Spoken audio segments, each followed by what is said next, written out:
మన ప్రభు అయిన యేసుక్రీస్తు అతి శ్రేష్టమైనటువంటి నామంలో కూడి వచ్చిన మీ అందరికీ హృదయపూర్వకమైన వందనాలండి. అందరికీ వందనాలు. ఒకరినొకరు వందనాలు చెప్పుకోండి. ఒకరినొకరు వందనాలు చెప్పుకోండి. దేవుడు మిమ్మల్ని మీ కుటుంబాలు దీవించునుగాక. చెప్పండి గట్టిగా, హల్లెలూయా, హల్లెలూయా, హల్లెలూయా. మంచిది ప్రియులారా, ప్రతి శనివారం ఒక సబ్జెక్ట్ చెప్పుకుంటూ వస్తూ ఉన్నాను. ఆత్మీయ జీవితంలో ఎదిగే 9 ఫలాలు ఏమిటి? ఆ ఫలాలని మనం నేర్చుకుంటూ వస్తున్నాం. మొదటిగా ప్రేమకు బదులు ద్వేషం కలిగి ఉంటున్నారని, రెండవదిగా సంతోషానికి బదులు దుఃఖంగా మన హృదయంలో ఉంటున్నారని, మూడవ ఫలముగా సమాధానానికి బదులు విరోధము అని ఒక్కొక్క ఫలాల గురించి వివరించుకుంటూ చెప్పుకుంటూ దేవుడు నాకు ఇచ్చినటువంటి ఆధిక్యతను బట్టి, దేవుడు నాకు ఇచ్చిన వరములను బట్టి, ఏ యోగ్యత లేని నన్ను, ఏ అర్హత లేని నన్ను మీ మధ్యలో నిలబెట్టి ఈ రీతిగా కొత్త సందేశాలతో దేవుడు మీతో మాట్లాడుతున్నాడు. ఆ వాక్యములు బట్టి కూడా మీలో కూడా అర్థమయ్యేటట్లుగా అర్థమవుతున్నాయని కూడా నేను భావిస్తూ ఉన్నాను. కాబట్టి చెప్పబడుతున్నటువంటి అంశ భాగములు మనం కూడా ఆ చెప్పినటువంటి వాక్యం ప్రకారం మన హృదయాలు సరిచేసుకొని ముందుకు నడిపించబడాలని దేవుని ప్రేమలో మీ అందరికీ తెలియపరుస్తున్నాను. గట్టిగా హల్లెలూయా చెప్దాం. హల్లెలూయా. మూల వాక్యాన్ని చదువుకుందాం. చదివేవారు కాస్త మైక్ తీసుకొని చదవండి. యెషయా గ్రంథం ఆత్మీయ ఫలములలో ఇది 4వ ఫలము. అందులో మూల వాక్యంగా మనం చదువుకుందాం. యెషయా గ్రంథం 5వ అధ్యాయం 1-2 వాక్యాలను మనం చదువుకుందాం. ఆ బాబుని దగ్గర కూర్చోబెట్టుకోండి. యెషయా గ్రంథం 5వ అధ్యాయం 1-2 వాక్యాలు. నా ప్రియుని గూర్చి పాడేదను వినుడి, అతని ద్రాక్ష తోటను బట్టి నాకు ఇష్టడనైన వాని గూర్చి పాడేదను వినుడి. సత్తువ భూమి గల కొండ మీద నా ప్రియునికొక ద్రాక్ష తోట ఉండెను. ఆయన దానిని బాగుగా త్రవ్వి రాళ్లను ఏరి అందులో శ్రేష్టమైన ద్రాక్ష తీగలను నాటెను. దాని మధ్యను గురుచు ఒకటి వేయించి ద్రాక్ష తొట్టిని తొలిపించెను. ద్రాక్ష పండ్లు ఫలింపవలెనని ఎదురు చూచుచుండెను గాని అది కారు ద్రాక్షలు కాసెను. చాలండి. కాస్త ఈ యొక్క మాటకు వివరణ ఇచ్చి 4వ ఫలంలోకి నేను మిమ్మల్ని తీసుకొని వెళ్ళి త్వరగా నేను ముగిస్తాను. ఈ మూల వాక్యంలో రాయబడినటువంటి వాక్య భాగం ఏంటంటే, ఒక తోట యజమానుడు ద్రాక్ష తోటలను నాటడానికి మొక్కలు తీసుకొని వచ్చి ద్రాక్ష తోటలను నాటాడట. చూడటానికి మాత్రం ద్రాక్ష చెట్లు అన్ని కోణాలలో చూసినా కూడా ఒకే రకంగా కనపడుతూ ఉన్నాయట. తోట యజమానుడు అనుకున్నాడంట, నేను తీసుకొచ్చినటువంటి ద్రాక్ష మొక్కలు అన్నీ ఒకే రీతిగా ఉన్నాయి కదా, అవి ఏ రోజుటికైనా కూడా ఒకే ఫలము నాకు ఇస్తాయి, ఒకే మాధుర్యాన్ని నాకు ఇస్తాయి, ఒకే నాకు మంచి పదార్థాలు నాకు కలగజేస్తాయని కొన్ని సందర్భాలలో తోట యజమానుడు ఎంతగానో ఆ తోట విషయంలో ఎంతగానో ఆ తోట విషయంలో ఆ వ్యక్తి ప్రయాసపడుతూ ఉన్నాడు. రోజు వస్తూ ఉంటాడు, వాటికి కావలసినటువంటి నీరును పోస్తూ ఉంటాడు, వాటికి కావలసినటువంటి ఎరువులు వేస్తుంటాడు. ఏ రోజుటికైనా ఇది తీగలు పారుతుంది, ఏ రోజుటికైనా ఇవి ఫలాలను ఇస్తుంది అని ప్రతిరోజు తోట యజమానుడు ద్రాక్ష చెట్ల కోసం ప్రయాసపడుతూ, ద్రాక్ష ఫలముల కోసం ప్రయాసపడుతూ ఉన్నాడంట. ప్రయాసపడుతూ ఉన్నటువంటి సందర్భాల్లో రానే వచ్చింది ద్రాక్ష కాయలు తినే టైం. ద్రాక్ష కాయలు వాటి మధురం ఏ విధంగా ఉందో, ఒకవేళ మార్కెట్కు అమ్మాలంటే అది ఎటువంటి రుచి కలిగి ఉంది అని ఆ తోట యజమానుడు ఏం చేస్తున్నాడంటే ఒక్కొక్క మొక్క దగ్గరికి వచ్చి ఒక్కొక్క కాయను తెంపుకొని రుచి చూస్తూ ఉన్నాడట. ఆ తోట యజమానుడు రుచి చూస్తున్నటువంటి సందర్భంలో ఒక చెట్టు దగ్గరికి వెళ్ళగానే చాలా మధురంగా కనపడుతుందంట, నాలికకు తగిలినట్లుగా. మరొక కాయ తిన్నాడు, అమ్మో చాలా మధురంగా నాలికకు బాగా తగులుతుంది, రుచికరంగా ఉంది అని ఈ చెట్టు విషయంలో బహుగా సంతోషించాడంట. ఎందుకనంటే ఆ చెట్టు మధురమైనటువంటి ఫలములు ఇస్తుంది కాబట్టి ఆ చెట్టు విషయంలో ఎంతగానో సంతోషపడ్డాడు. నేను ఈ చెట్టుకు పడినటువంటి ప్రయాస, నీళ్లు పోస్తూ వచ్చాను, ఎరువులు వేస్తూ వచ్చాను, మందులు వేస్తూ వచ్చినప్పటికీ కూడా ఈ చెట్టు ఫలము చాలా మధురంగా ఉంది, చాలా నాలికకు రుచికరంగా ఉంది అని ఆ చెట్టును బట్టి ఎంతగానో సంతోషించాడు. మరొక చెట్టు దగ్గరికి వెళ్ళాడట. ఎవరయ్యా అంటే తోట యజమాని. మరొక చెట్టు దగ్గరికి వెళ్ళి ఒక కాయను తెంపుకొని కొరికి నాలుక మీద పడగానే ఆ యొక్క కాయట సప్పగా ఉందంట.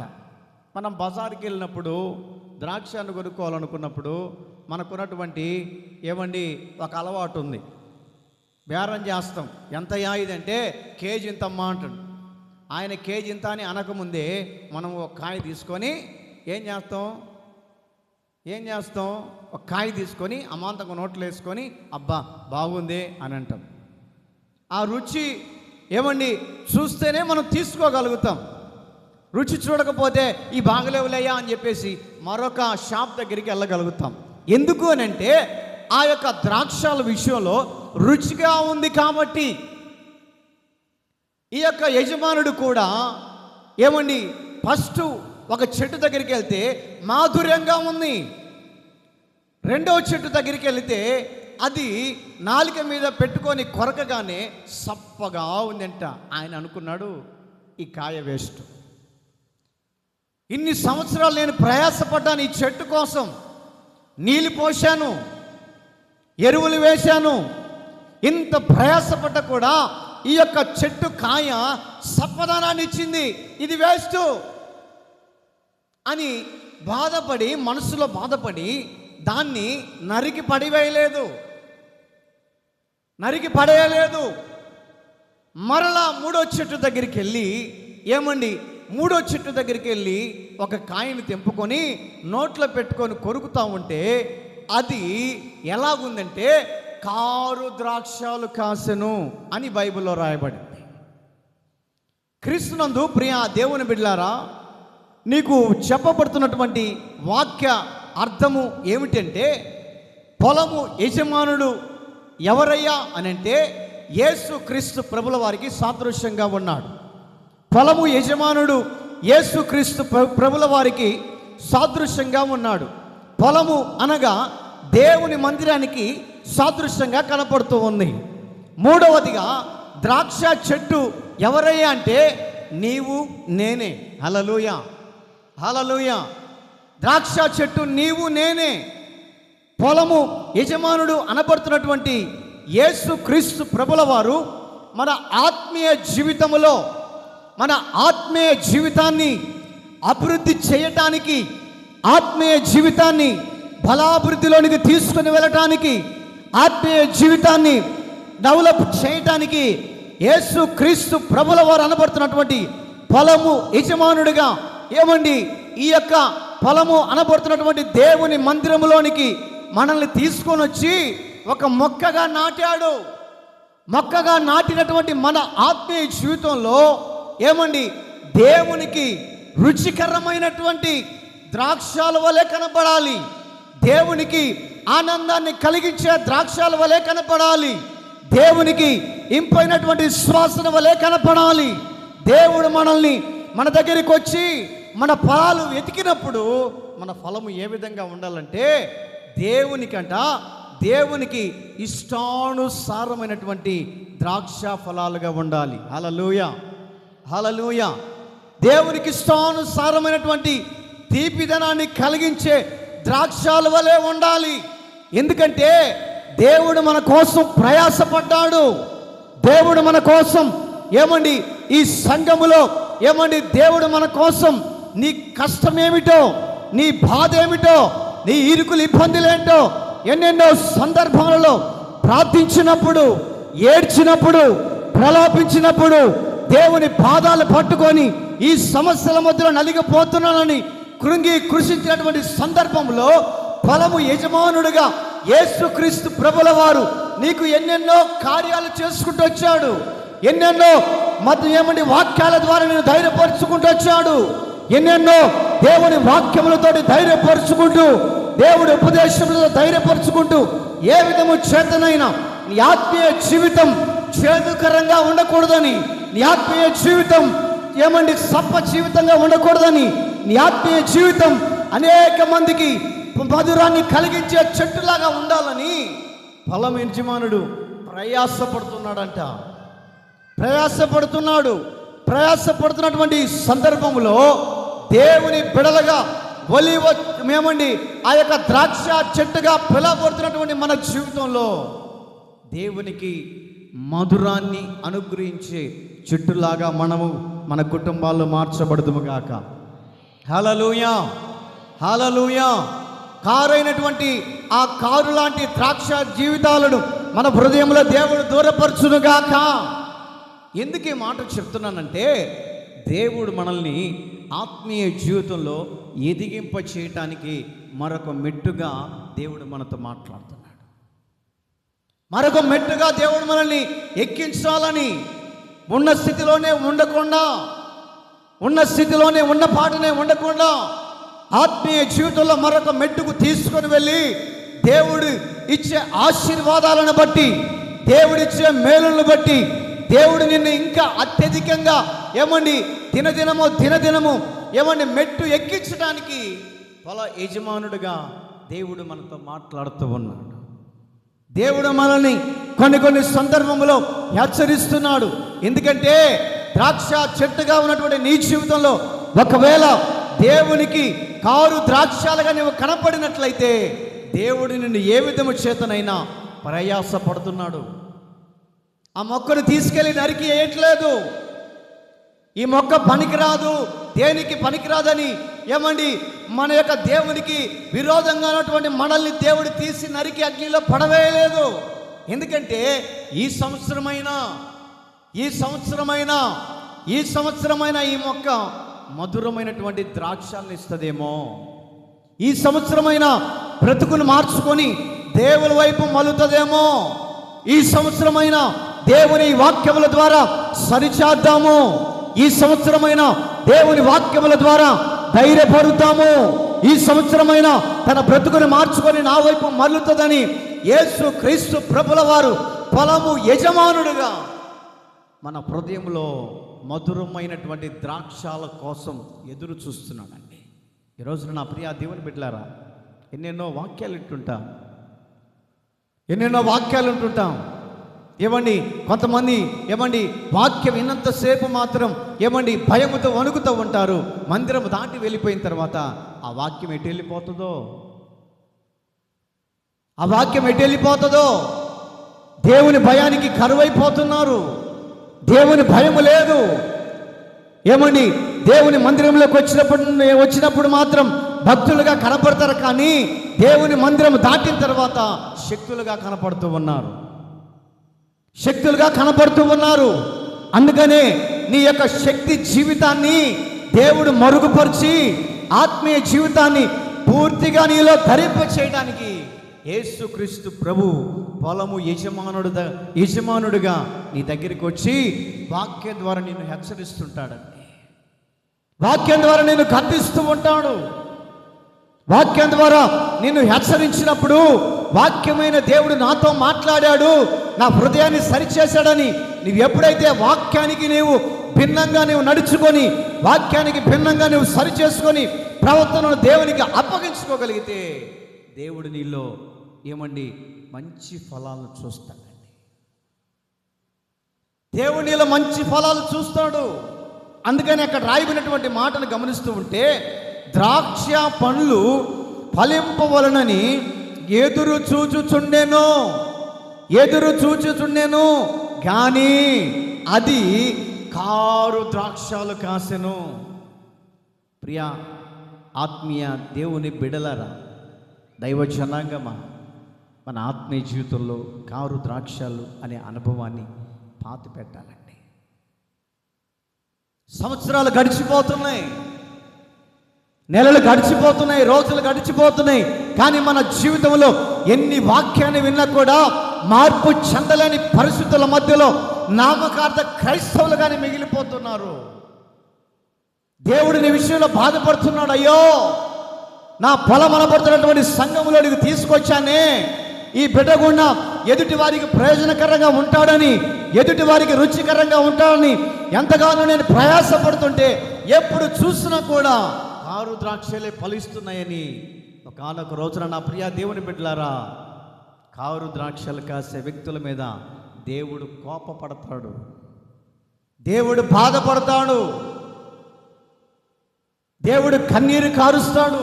బైబిల్ ఒక చోట రాయబడింది, మనము చేసే అతిక్రమాలను బట్టి దేవుడట చాటున పోయి ఏడ్చుకుంటాడంట, చాటున వెళ్ళి ఆయన ఏడ్చుకుంటాడంట. అంటే మనం ఏం చేస్తున్నామంటే దేవుణ్ణి మనము ఏమండి బాధ పెట్టేవారిగా మనం కనపడుతున్నాం.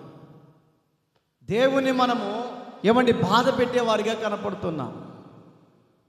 మనం చేసే అతిక్రమాలను బట్టేట ఆయన చాటుకెళ్ళి కన్నీళ్లు పెట్టుకొని ఏడుస్తుంటాడంట. ఎందుకంటే అయ్యో,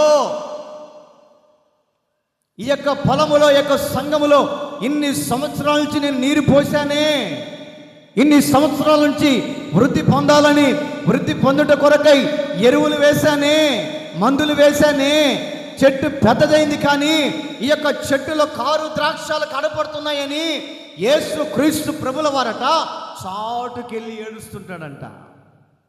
ఈ రోజున మన ఆత్మీయ జీవితం దేవునిని ఏడిపించేంత స్థితిలోనికి వెళుతుందేమో, దేవుణ్ణి కన్నీళ్లు పెట్టించేంత స్థితిలోనికి వెళుతుందేమో. అందుకనే దేవుడు మాట్లాడుతున్నాడు, ఇదిగో నీలో ఉన్నటువంటి కారు ద్రాక్ష అనే అనుభవాన్ని తీసివేసి మధురమైనటువంటి ద్రాక్షలుగా మీ హృదయాలు ఫలభరితంగా మార్చబడునుగాక. హల్లెలూయా, హల్లెలూయా. ఫలభరితమైనటువంటి ద్రాక్షలుగా మనం మార్చబడాలి. నా ప్రియ దేవుని బిడ్డలారా, ఆత్మీయ జీవితంలో మనం ఎదగాలి అంటే, ఆత్మీయ జీవితంలో మనం పరిపూర్ణం చెందాలి అని అంటే 9 ఫలాలు బైబిల్లో రాయబడ్డాయి. ఈ దినాన నేను 4వ ఫలంగా చెప్పి నేను త్వరగానే ముగిస్తాను. ప్లస్ అండ్ మైనస్ మాటలు నీకు చెప్పి నేను త్వరగా ముగిస్తాను. చదవండి ఆ మూల వాక్యము, గలతీ పత్రిక 5వ అధ్యాయం 22వ వాక్యం. అయితే ఆత్మఫలం ఏమనగా ప్రేమ, సంతోషము, సమాధానము, దీర్ఘశాంతము. చాలండి. 4వ ఫలంగా మనం గమనిస్తూ ఉంటే దీర్ఘశాంతము. దీర్ఘశాంతము దీర్ఘశాంతము అని అంటే ఏమండి, మరొక పర్యాయ పదము దయాగుణము. దయాగుణము.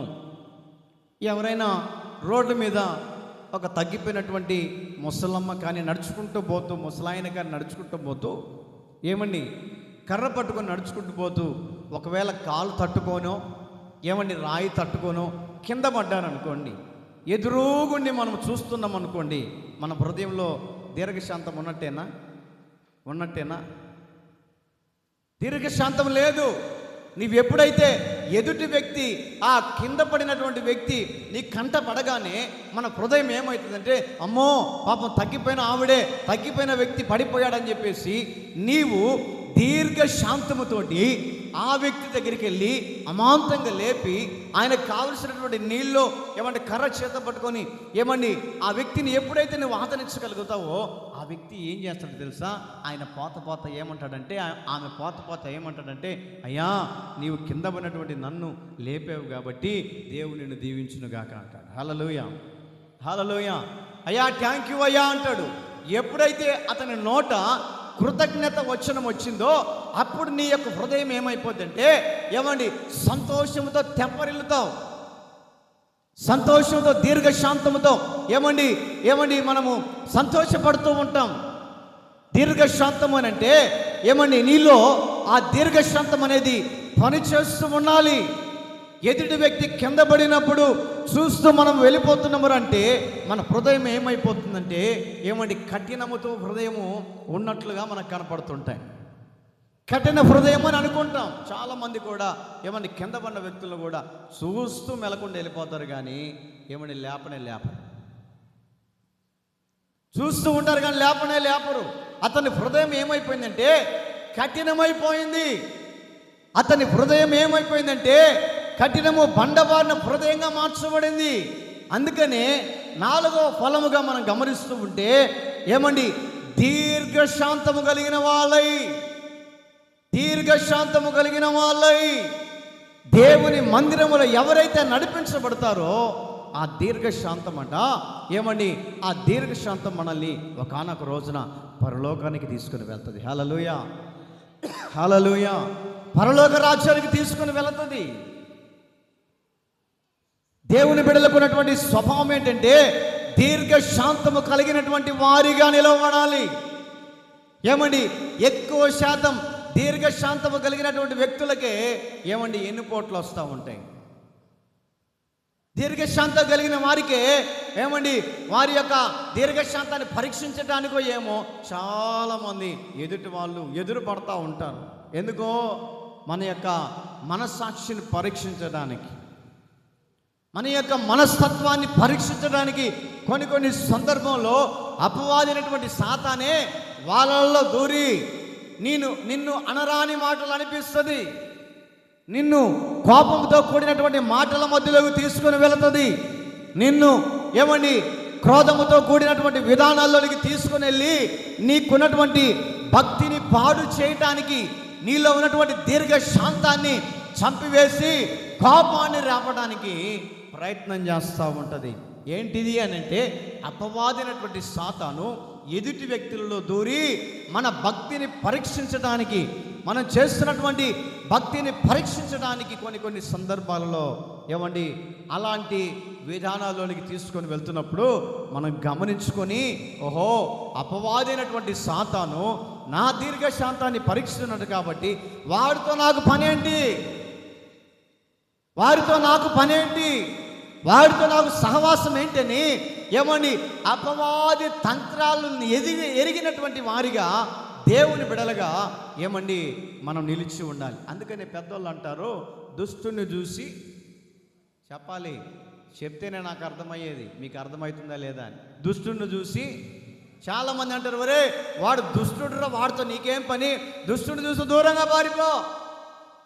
నీ దగ్గరికి వచ్చి నిన్ను వ్యతిరేకంగా మాట్లాడుతున్నాడంటే, నీ దగ్గరికి వచ్చి నిన్ను కల్లిబుల్లి మాటలు చెప్పి నిన్ను తిడుతున్నాడంటే, నీ దగ్గరికి వచ్చి నిన్ను బాధిస్తున్నాడంటే వాడు దుష్టుడని గ్రహించుకోవాలి,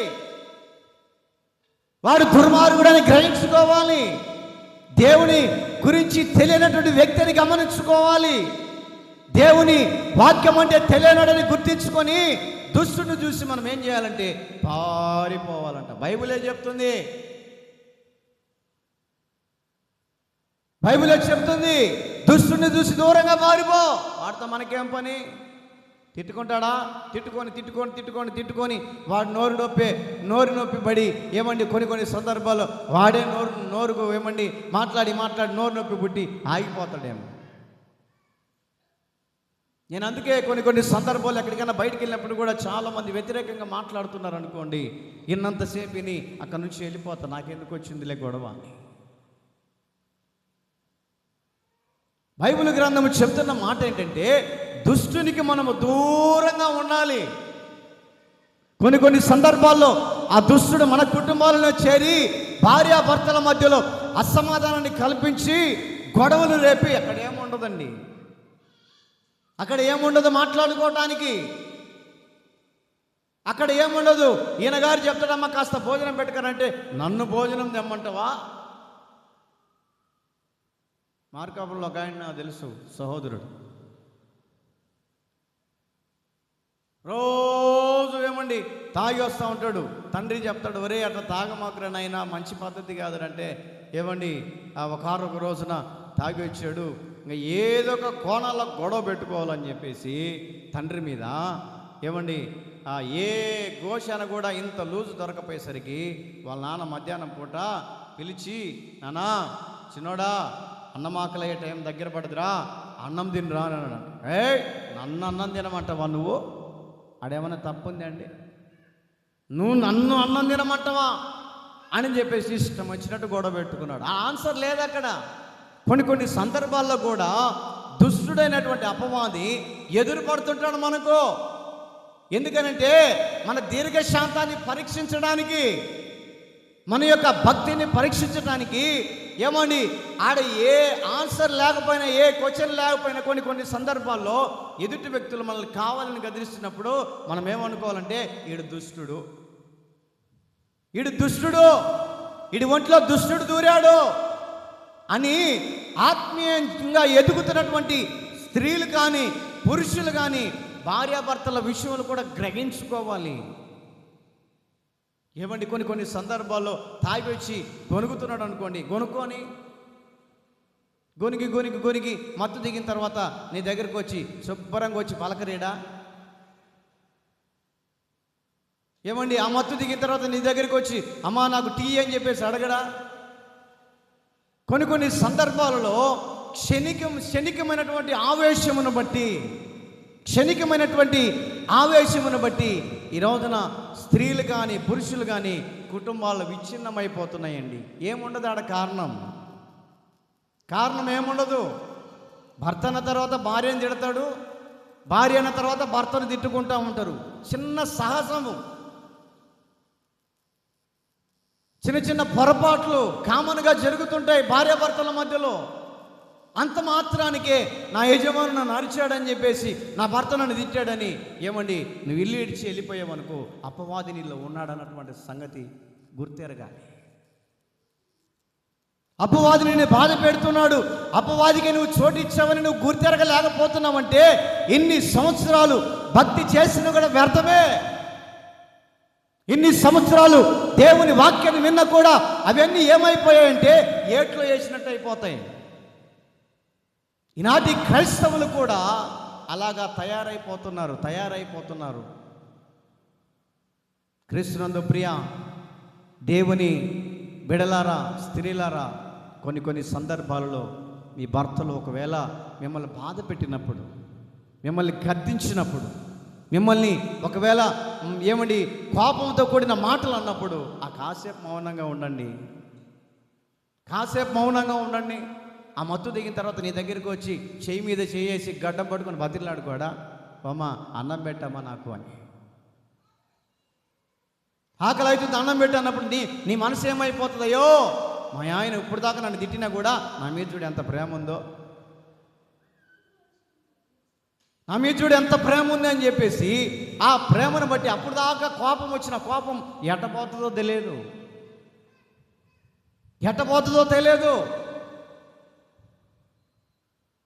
నా ప్రియ దేవుని బిడ్డలారా, ఎందుకు ఈ మాటలు నేను చెప్తున్నానంటే, దేవుని బిడ్డలుగా పిలువబడుతున్నటువంటి మన ఆత్మీయ జీవితంలో దీర్ఘశాంతము అనేది కలిగి ఉండాలండి.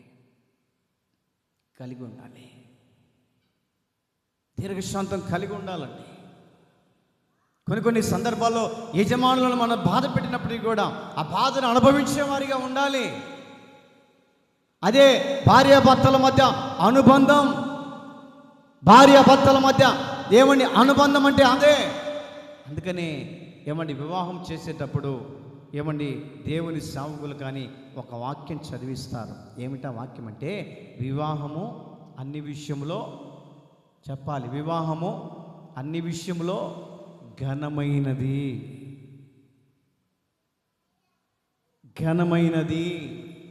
ఎప్పటికైనా గమనించుకోండి నా ప్రియ దేవుని బిడ్డలారా, పెద్దలు దేవుని సేవకులు మాట్లాడి చేసినటువంటి వివాహ సంబంధాలు ఎన్ని కష్టాలు వచ్చినా, ఎన్ని బాధలు వచ్చినా, లాస్ట్కు ఏమండి కోర్టు చుట్లు తిరిగినప్పటికీ కూడా ఆ బంధం లాస్ట్కు మరలా కలవబడుతుంది. ఎందుకంటే ఆ బంధాన్ని దేవుడు ఏర్పాటు చేశాడండి. హల్లెలూయా, హల్లెలూయా.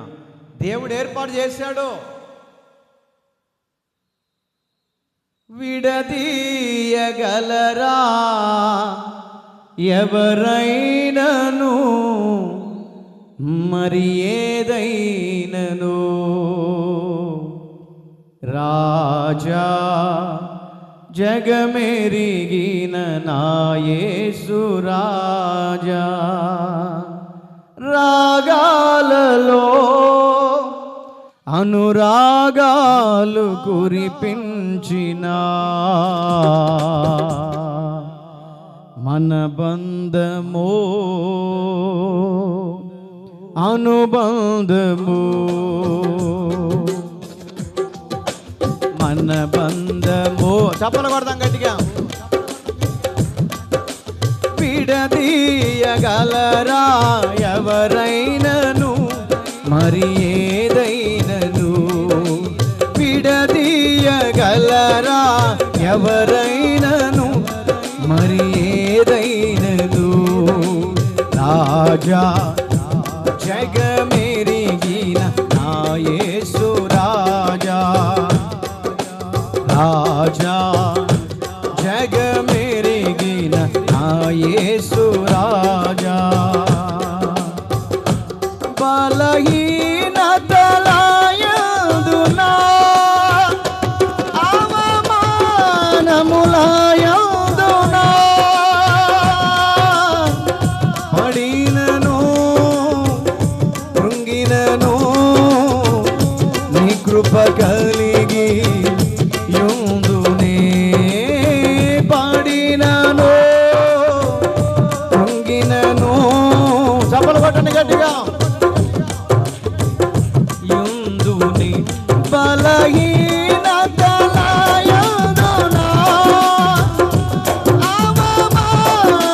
అవమానములయందునా పడినను కృంగినను నీ కృప కలిగి యుందునే, పడినను కృంగినను నీ కృప కలిగి యుందునే, నిత్యము చేతుల పైకెత్తి ఊపండి గట్టిగా.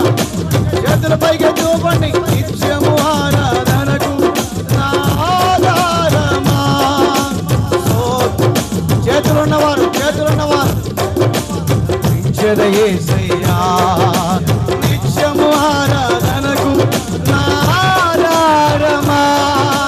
స్తోత్ర బలులు నీకే అర్పించెద యేసయ్యా, రాజా జగమెరిగిన నా యేసు రాజా, రాజా జగమెరిగిన నా యేసు రాజా, రాగాలలో అనురాగాలు కురిపించిన, రాగాలలో అనురాగాలు కురిపించిన మన బంధమో అనుబంధము, మన బంధ అనుబంధము దీన స్థితి యాదనా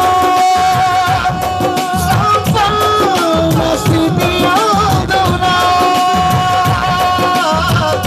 దీన స్థితి యాదనా సంపన్న స్థితి యాదనా నడచినను ఎగిరినను సంతృప్తి కలిగి యోగునే నడచినను ఎగిరినను సంతృప్తి కలిగి యోగునే దీన స్థితి యాదనా రబాల శబాల దియాల బాబా కత్రాల శబాల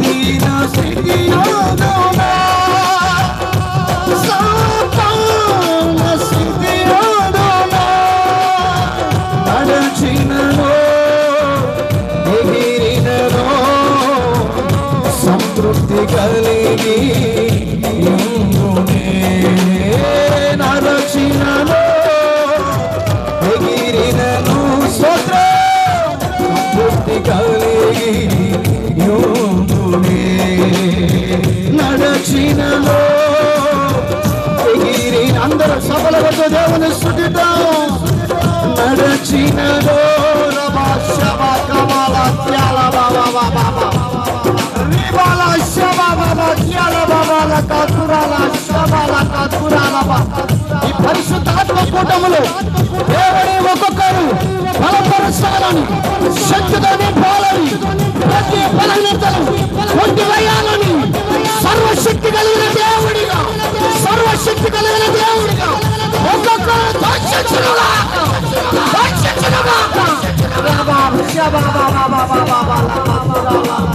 నడచినను ఎగిరినను సంతృప్తి కలిగి యోగునే నడచినను ఎగిరినను సంతృప్తి కలిగి యోగునే నడచినను ఎగిరినను సంతృప్తి కలిగి యోగునే చేరుటయే రాజనమో ఈ ఆశ కలిగి యోగునే నడచినను ఎగిరినను సంతృప్తి కలిగి యోగునే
శక్తిగా నింపాలని విచారమును కొట్టివేయాలని పరిశుద్ధాత్మ దేవుడు పరిశుద్ధుల దేవుడు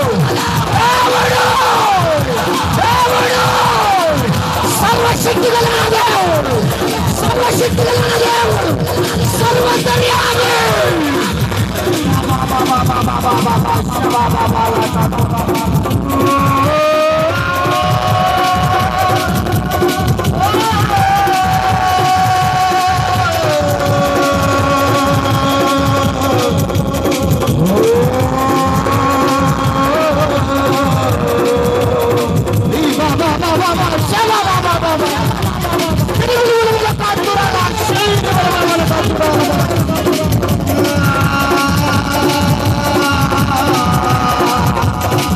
Oh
కలిగి యుందునే రాజా జగమేరిగి నా యేసురా. ఆమేన్. హల్లెలూయా. చెప్దామా రెండు చేతులు ఎత్తి గట్టిగా హల్లెలూయా, హల్లెలూయా. దేవుడిచ్చే బంధం ఎలాగుంటుందంటే, చిరకాలం కష్టం వచ్చిన, బాధలు వచ్చిన, ఇరుకులు ఇబ్బందులు వచ్చిన, అది దేవుడిచ్చిన బంధం విడదీయలేని బంధం అండి. ఈరోజున ఆత్మీయ జీవితంలో ఎదుగుతున్నటువంటి నీవు దీర్ఘశాంతాన్ని మనం ధరించుకోవాలి. దీర్ఘశాంతానికి బదులు కోపం, మనిషి హృదయంలో కోపం ఏర్పడుతుంది. మత్తయి సువార్తమానంలో చదువుదాం. 5వ అధ్యాయం 22వ వాక్యాన్ని చదువుకుందాం. మత్తయి సువార్తమానం 5వ అధ్యాయం. మైక్ తీసుకొని చదువుమా. నేను మీతో చెప్పునదేమనగా, తన సహోదరుని మీద నిర్నిమిత్తముగా కోపపడు ప్రతివాడు, తన సహోదరుని మీద నిర్నిమిత్తముగా కోపపడు ప్రతివాడు విమర్శకు లోనగును. తన సహోదరుడి మీదట నిమిత్తమును కోపపడేవాడట విమర్శకు లోనవుతాడంట. కోపం అనేది చాలామంది మనిషి హృదయంలో ఏలుబడి చేస్తుంటుంది. బైబిల్లో చెప్పబడినటువంటి మాట ఏంటంటే, తన సహోదరుడి మీద కోపపడే వారికి ఒక నిర్ణయ కాలం వస్తుందంట. ఒక నిర్ణయం కాలం. చాలామంది నా మీద కోపపడుతూ ఉంటారు,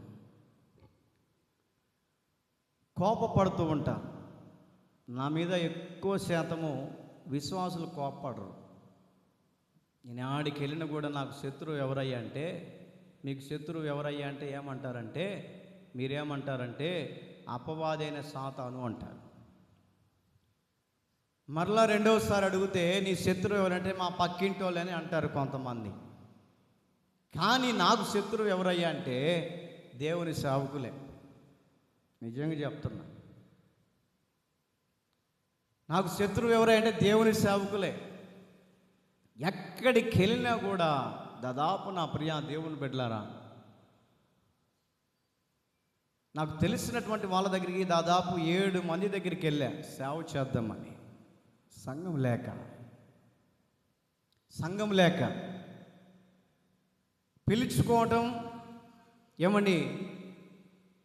పిలుచుకోవటం, సంఘం అభివృద్ధి చెందిన తర్వాత బయటికి గెంటి వేయటం. ఎవరో దేవుని సేవకులే. నాకు ఒక సేవకుడు తెలుసండి. హోసన్నా మినిస్ట్రీలోంచి బయటకు వచ్చిన తర్వాత చాలా మంచి ఆత్మీయ దైవజనుడు పిడుగురాల్లో ఉంటాడు. ఆయనకు తెలిసిందంట, తమ్ముడు రవి హోసనాల నుంచి బయటకు వచ్చాడు, వాడు మంచి టాలెంట్ కలిగినోడు అని చెప్పేసి ఎవరో చెప్తే నెంబర్ ఇస్తే ఫోన్ చేశాడు. ఆయన నాకు పాత పరిచయం. సరేనని చెప్పేసి ఫోన్ చేశాడు, పలకరించాను. తమ్ముడా నా దగ్గరికి వచ్చి నిన్ను బాగా చూసుకుంటాను, అన్ని విధాలుగా నీకు సమృద్ధిని ఇస్తాను. నీ భార్య అప్పుడు బాబు పుట్టలేదండి, ప్రెగ్నెన్సీగా ఉంది. 5వ నెలలో 6వ నెల అనుకుంటా, సరిగా గుర్తులేదు నాకు. అలాగనే బట్టలు చట్టుకొని ఇద్దరం భార్య భర్తలమే ప్రెగ్నెన్సీగా ఉన్నప్పటికీ కూడా పిడుగురాళ్ళ దగ్గర ఒక ఊర్లో ఆ పాస్టర్ గారు ఉంటే పిలిచాడు. నా దగ్గర ఒక సంఘం ఉంది, చేసుకుందురా అని చెప్పేసి వెళ్ళాడు. వెళ్తే ఆ సంఘానికి 4 కంటే ఎక్కువ వచ్చేవాళ్ళుగా, నాకు అప్పగిచ్చిన సంఘం 4 కంటే ఎక్కువ వచ్చేవాళ్ళుగా. పాస్టర్ గారు, ఇదిగో ఇది నా సంఘము, కష్టపడి సేవ చేయి నువ్వని చెప్పేసి నన్ను అక్కడ పెట్టిన తర్వాత సంవత్సరం తిరిగి చూడక మునిపే దాదాపు ఒక 70 మందిని దేవుళ్ళలోనికి నడిపించానండి. హల్లెలూయా, హల్లెలూయా. సంవత్సరం తిరిగి రాక మునిపే 70 మందిని తయారు చేసిన తర్వాత ఆ పాస్టర్ గారు ఆ జనాలు చూసి, అమ్మో ఎంత వస్తున్నాయో ఏమో, ఎంత తింటున్నాడో ఏమో అని ఒక ఆదివారము, రవి ఇదిగో నేను చేసే సంఘానికి నువ్వు రా, నువ్వు చేసే సంఘానికి నేను వెళ్తా అని ఒక వారం వాయిదా వేశాడు. నాకు అర్థమైపోయింది, ఓహో ఈ మనిషికి అసూయ పెరిగినట్టుంది, అసూయ పెరిగినట్టుంది అని నాకు అర్థమైపోయి సరేనని చెప్పేసి అక్కడికి ఇక్కడికి మారిపోయానండి. రాను రాను రాను రాను ఏమండి నువ్వు నా సంఘంలోనికి వెళ్ళి స్టార్ట్ చేసి పాటలు పాడుతుండు, నీ సంఘంలో వాక్యం చెప్పేసి నేను వస్తానని చెప్పేసి వాయిదాలు వేసుకుంటూ వచ్చా. అడిగా నేను, ఎందుకన్నా నీకు అట్లా అని అంటే, వాళ్ళు లేస్తే నిన్నే గెలవరిస్తున్నారు, నన్ను మర్చిపోతున్నారు, అందుకని ఉంటే ఉండు లేకపోతే వెళ్ళిపో అని కారులో ఎక్కించుకొని, నా ప్రియా దేవుని బిడ్డలారా అబద్ధం చెప్పట్లేదు కానీ జోబులో చిల్లి గవ్వ కూడా లేదండి. పిడుగురాళ్ళ ఆర్టీసీ బస్టాండ్లో కారులో తీసుకొచ్చి కనీసం ఛార్జీ కూడా ఇవ్వకుండా, నా దగ్గర ఉంటే నా సంఘాన్ని నువ్వు ఆక్రమించేస్తావని చెప్పి ఆర్టీసీ బస్టాండ్లో వదిలిపెట్టారు మా భార్యను. నా టాటా సుమో ఛార్జీకి కనీసం ఇదిగో ఛార్జీకి తీసుకొని వెళ్ళాలని కూడా అనలేదు. జోబులో డబ్బులు లేవు, ఏం చేయాలి ఏం అర్థం కావట్లే. అది నా సొంత ఊరా కాదే, ఊరుగాను ఊరు వెళ్ళాను. వెళ్తే నా ప్రియ దేవుని బిడ్డారా ఎంతగానో బాధపడ్డా, ఎంతగానో ఏడ్చుకున్నా. ఆడ కూర్చొని వెళ్తున్నాను, తమ్ముడా జాగ్రత్తగా వెళ్ళు అని ఛార్జీకి కూడా డబ్బులు ఎట్లా. నేను అప్పుడు ఎట్లా వెళ్ళాలి మా ఊరికి?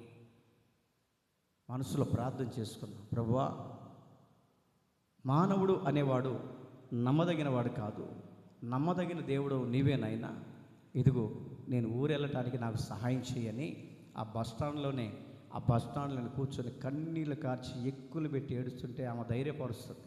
ఎందుకయ్యా ఏడుస్తావు, ఎందుకు ఏడుస్తావు, ఏడవ మాకు దేవుడు సాయం చేస్తాలే అంటున్నాడు. చేతిలో డబ్బులు లేవు, నీ కాడ ఏమైనా ఉన్నాయని అడిగితే నా కాడ కూడా ఏం లేవయ్యా.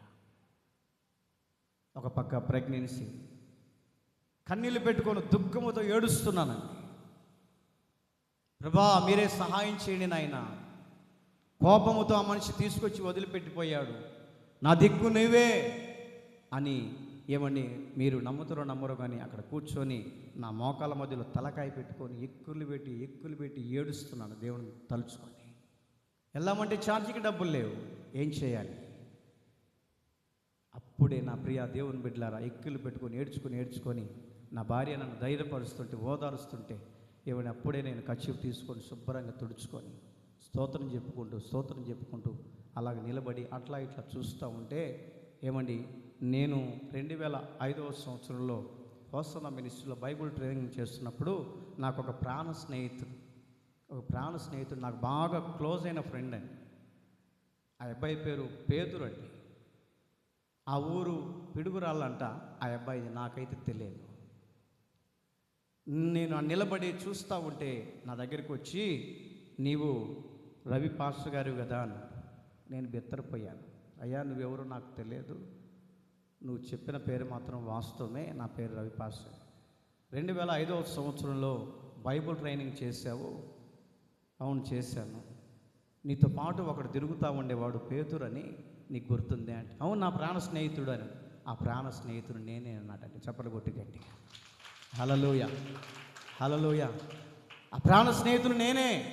ఏంటి ఇక్కడ ఉన్నావు, ఏంటి పరిస్థితి అంటే, నా ప్రియ దేవుని బిడ్డలారా మొట్టమొదటిగా నా బాధ దేవునికి చెప్పుకున్నా, తర్వాత నా స్నేహితుడికి చెప్పుకున్నా. ఇలాగ వదిలిపెట్టాడురా, ఇది పరిస్థితి, ఇక్కడే ఉండు అని చెప్పేసి ఇంటికి వెళ్ళి దాదాపు 1500 రూపాయలు తీసుకొచ్చి చేతులు పెట్టి, ఇది కానుక, ఇది కానుక, నువ్వేదో బాధలో అని ఇవ్వట్లేదు నేను, ఇది నా కృతజ్ఞత కానుక, కలక మనం కలిసాం అని చెప్పేసి అన్నం తిన్నారా లేదని హోటల్కి వెళ్ళి తీసుకొని వెళ్ళి మంచిగా బిర్యానీ పెట్టించి 1500 చేతులు పెట్టి పంపించినప్పుడు కళ్ళంబట్టి నీళ్లు పట్టాయండి. కళ్ళంబట్టి నీళ్ళు పడి ఏడ్చుకున్నా. నిజంగానే ఉన్నావయ్యా. మనుషులు ద్రోహం చేసిన, మనుషులు కోపంతో నెట్టినప్పటికీ కూడా నీవు నెట్టే దేవుడు కాదని అప్పుడు నా దేవుడిని నేను తలుచుకున్నానండి. ఈరోజున సేవకులు కూడా కోపం, సంఘం డెవలప్ అయిపోతుందని కోపం, ఫస్ట్లో చెప్పిన మాటలు ఈ రోజున ఎట్లా వెళ్ళిపోతున్నాయో తెలియట్లేదు. ఫస్ట్లో ఇచ్చిన మాట ఏ విధంగా ఉంటుందో తెలియట్లేదు, మాటలు బొంకిపోతూ ఉన్నారు. ఎందుకు ఈ విధంగా తయారవుతున్నారంటే అపవాది అయినటువంటి సాతాను వాళ్ళలో చొరబడి వాళ్ళలో ఈర్ష్య కలిగిస్తూ ఉంటుందండి, వాళ్ళలో కోపాన్ని రేపుతూ ఉంటుంది. కాబట్టి నా ప్రియ దేవుని బిడ్డలారా, బైబిల్లో రాయబడినటువంటి మాట గమనిస్తూ ఉంటే, తన సహోదరుడి మీద కోపపడు ప్రతివాడు విమర్శకులోనగును. విమర్శ దినం ఒక రోజు వస్తుంది.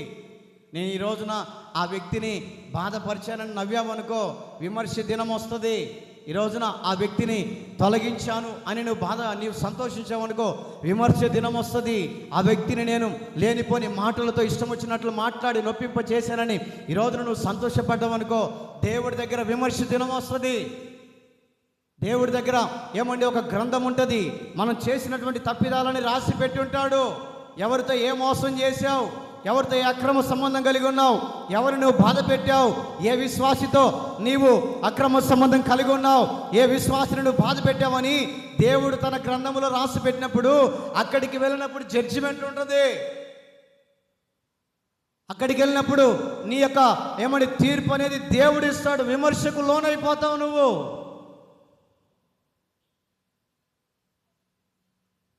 బైబిల్లో ఒక రాయబడింది, మనుష్యుని కోపమట నీతిని చల్లార్చలేదు.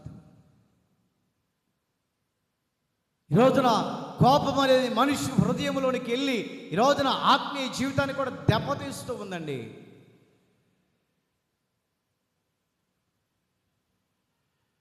ఆ బస్ స్టాండ్లో అతను తీసుకెళ్ళి కడుపు నిండా ఏమండి బిర్యానీ పెట్టించి తిన్న తర్వాత కానుక పెట్టి పంపిస్తుంటే కళ్ళం బట్టి నీళ్లు పెట్టుకుని ఏడ్చానండి. అప్పుడు నాకు ఆ మాట గుర్తొచ్చింది, తన సహోదరు మీద కోపపడు ప్రతివాడు విమర్శకులో నవ్వును. ఈరోజున సేవకులు కూడా సంఘాలను అభివృద్ధి చేస్తుంటే ఈర్ష్య పెరుగుతుంది, అసూయ పెరుగుతుంది. ఏ విధము చేతనైనా ఇతన్ని పడగొట్టాలి,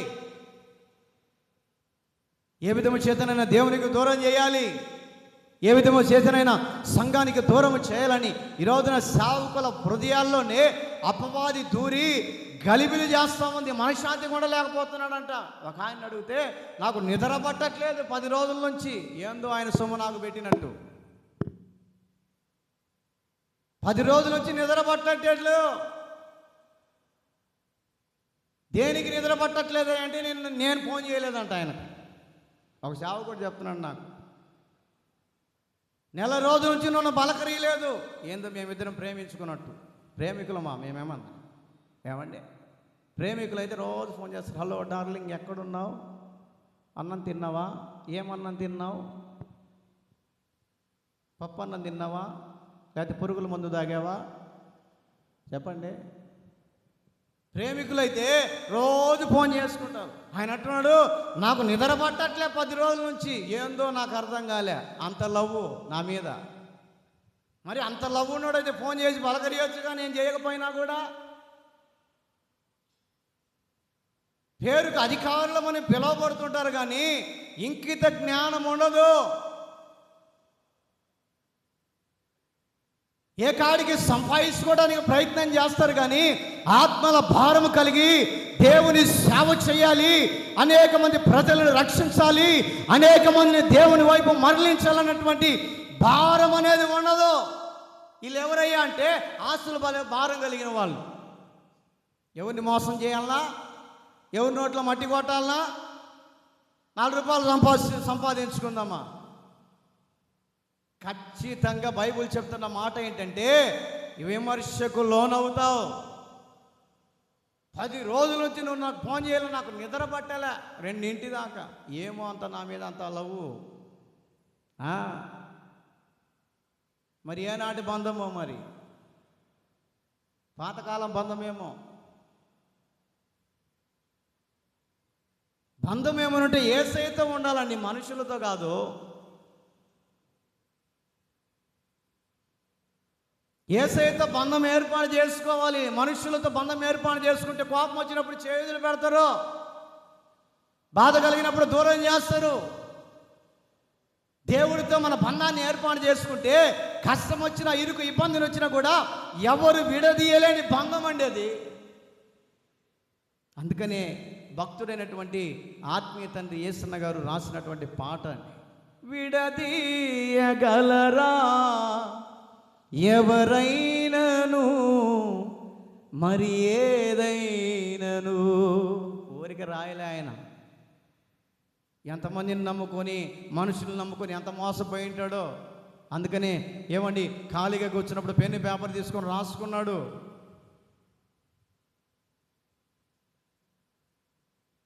ఖాళీగా ఉన్నప్పుడు పెన్ను పేపర్ తీసుకొని రాసుకొని ఈ రోజున ఆయన రాసిన పాటలు ఏమండి, దేశాలు రాష్ట్రాలు వెళ్ళిపోయి పలు ప్రాంతాలలో ఈ రోజున ఏమండి వెలువడటానికి గల కారణం ఏంటంటే ఆయన అనుభవంలో ఉన్నటువంటి అనుభవమే పాట రీతిగా ప్రజలకు వినిపిస్తున్నాడండి. మన ఆత్మీయ జీవితం దేవునితో పెనవేసుకోవాలి. మనుషులతో పెనవేసుకుంటూ కొన్ని సందర్భాలు ఈడిపోతూ ఉంటాం. ఆయన చెప్తున్నాడు, 10 రోజులు నాకు నిద్ర పట్టలే.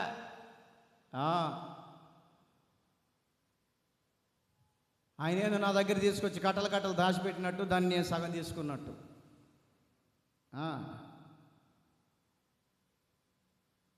పేరుకు దేవుని సేవకులు మనం చెప్పుకోవటం కాదండి, సేవకులకు తగినటువంటి జీవితాన్ని చేయాలి. సేవకుడిగా సంఘానికి అనుగుణంగా ఉండాలి. విశ్వాసిగా సేవకుడికి అనుగుణంగా నీకు ఉంటేనే ఏ ఆత్మీయ జీవితమైనా ముందుకెళ్ళిపోతుంది. ఏ బై మిస్టేక్ నీ దగ్గర జరిగిన, నా దగ్గర జరిగిన పొరపాటు జరిగినా కూడా సంఘం కొలాప్స్ అయిపోద్ది. ఈ రోజున సేవకుల హృదయాల్లో అలాంటి కోపాలు, అసూయలు పెరుగుతూ వస్తున్నాయి. మన బంధం దేవునితో ఏర్పాటు చేసుకొని పెనవేసుకోవాలి. అందుకనే ఆత్మీయ ఫలములో 4వ ఫలంగా గమనిస్తూ ఉంటే దీర్ఘశాంతానికి బదులు కోపం మనిషి హృదయంలో ఏర్పడి చేస్తుంది. కోపం అనేది దేవుని నీతిని నెరవేర్చలేదు.